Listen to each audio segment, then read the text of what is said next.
তো 8 বছর হয়ে গেল বিয়ে হয়েছে, বাট রূপেশদা কিন্তু এখনও পর্যন্ত রাজারহাটে কোনোদিনও আসেনি। তো এবার আমি বলেই রেখেছিলাম যে এবার তোমাকে আসতেই হবে। তো ফাইনালি ওরা ঠিকঠাক করে একদিন এসেছে। আর বড়দিরা যেহেতু 2 দিন 3 দিন বাদে চলে যাবে, তো বড়দি কিন্তু এখানে আমাকে বলছে হাওড়ায় কিন্তু ছাড়তে যেতে হবে। তো এই সবই কথা বলছিল। আর এখন ওপরে চলে এসেছে।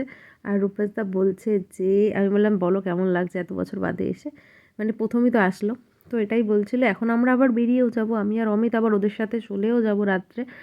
আর এই যে এখন দেখো টোটোতে উঠে গেছি।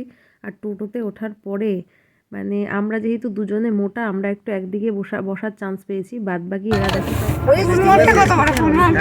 আমি শাশুড়ি, আমি বলছি না, আমি শাশুড়ি, আমি কথা বলবা না, আমি বলছি গরম লাগছে কেন? ভিতরে কিন্তু এমন এমন কথা হচ্ছে যার জন্য হেসেই সব পাগল হয়ে যাচ্ছে। বাড়ির সবাই একসাথে থাকলে এরকম মজা হতে হতেই কিন্তু আমাদের চলে। ওই যে দেখ, এটা উঠছে না, উঠছে দেখ, কোথায় উঠছে? এদিকে এই যে আরে আমার ট্রেনটা ধরে না না, লোকে ভাবে ভেতরে বলে হাসি ক্লাস হচ্ছে, নিশ্চয়ই ভেতরে হাসি ক্লাস। মোবাইল টোবাইল এনেছিলিস তো? এই সব নিয়েছি, ভ্যানিটি ব্যাগ আমার দলামালা।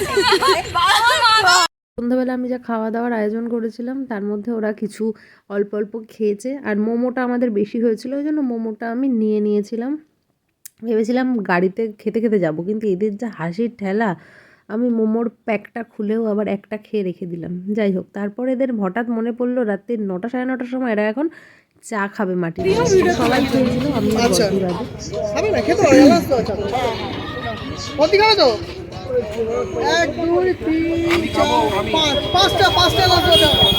এখানে এরা সবাই চা খেয়েছে, আমি আর বড়দি বাদে। আমরা 7জন ছিলাম, তার মধ্যে 5জন চা খেয়েছে, আমি আর বড়দি চা খাইনি।